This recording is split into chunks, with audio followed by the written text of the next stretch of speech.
Hi friends, it's me, host Eric, host Talking with Famous People, and today is a day when I talk about the most natural of all cognitive functions here in nature. That's right, at the University of California, Berkeley. So, in addition to a logic that's predicated on consistency or outcomes, in addition to a way of knowing, we also have a way of action. But that's not the one we're talking about today. We're talking about subjective evaluatory mechanism, introverted feeling, and extroverted feeling. What do they really mean? Why do we have them? And how are they different, really, compared to what people generally think of them as?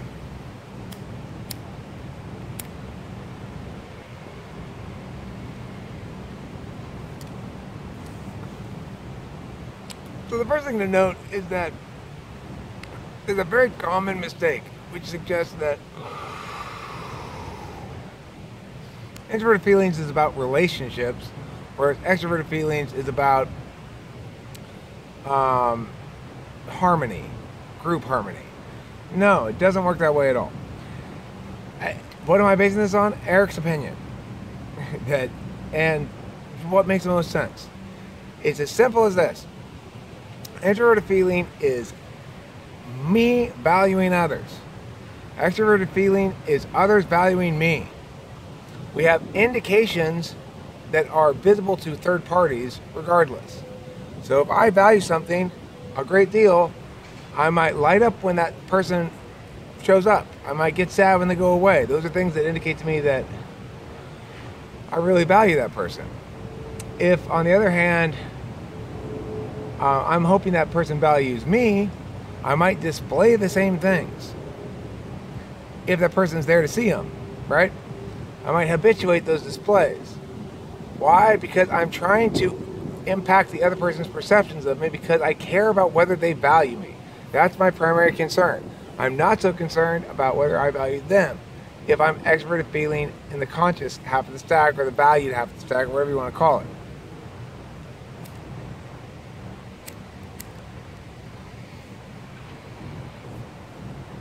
So it does end up being that from your own perspective, introverted feeling is more about relationships because it's about what you value.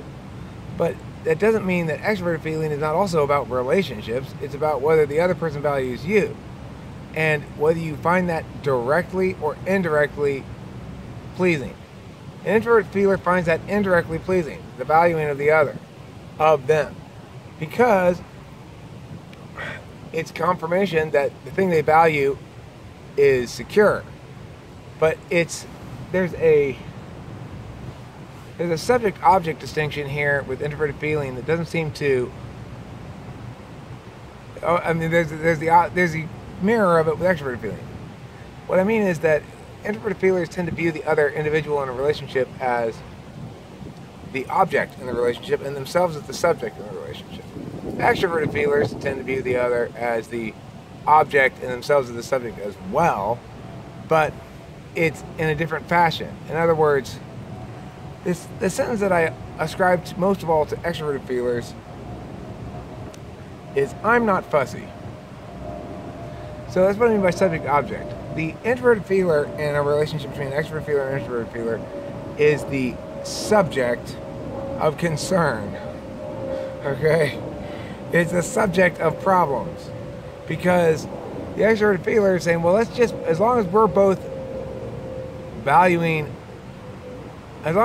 displaying sufficient value of the other, then the other should feel sufficiently valued. But the introverted feeler isn't interested in feeling sufficiently valued. They're interested in getting the thing that they value to be as much like they want it to be as they can. So they're always trying to find the perfect person because to them, a moment's being let down by this other person means the thing they value is not being right. It's not doing the thing it's supposed to be doing. It's not being worthy of their valuing of it. Introverted feelers are totally locked into relationships way more than extroverted feelers because they they're not going to be swayed away by flattery and affirmation and stuff like that, because it's about, they actually value you, and they in a direct way, and they don't care about whether you value them particularly, as long as your lack of valuing of them doesn't interfere with their possession of you.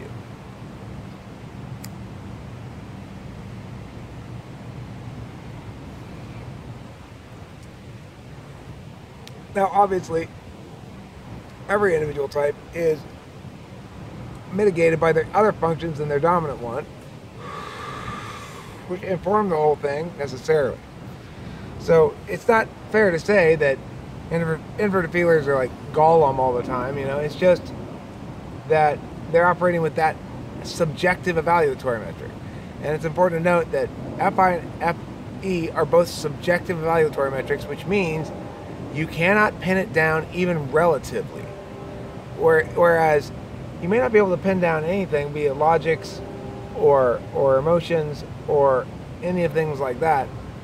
But what you can do is know the extent to which you can't pin something down, and you cannot pin down emotions even relative. So it doesn't matter if that's an unreasonably large emotional reaction considering the significance of the event. That's purely a perspective thing that's not going to be meaningful. Whereas logics definitionally allow you to pin relatively to other things. So you'll say, well, here's an objective thing we're going to compare against, and that objective thing we're going to compare against is going to be either impacts, or it's going to be consistency with models, internal logic. So those objective metrics exist because they are are distinct because they are objective. And the preference for objective or subjective metrics is going to be depending on where it is in the stack in relation to each other. So T's prefer objective metrics, F's prefer subjective metrics. The thing to note, of course, is most things in life probably are best dealt with through subjective metrics.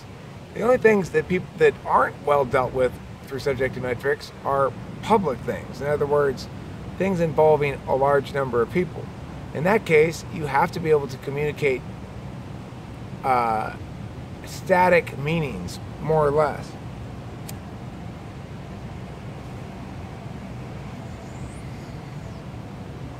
Now, emotional content's been rendered into static meanings through language in ways that logic can use, various logics can use. We can impact by saying, but it's going to hurt her feelings. We can try to drive home the significance of a feeling as being good or bad with various superlatives and different diction and stuff like that. But it's not anything reliable in the way you can go, well, because you were ecstatic in this occasion rather than just glad, then X. It doesn't work like that. Those words are approximations to convey something that's purely experiential and can't be severed from the individual agent who's engaging in the agency in question.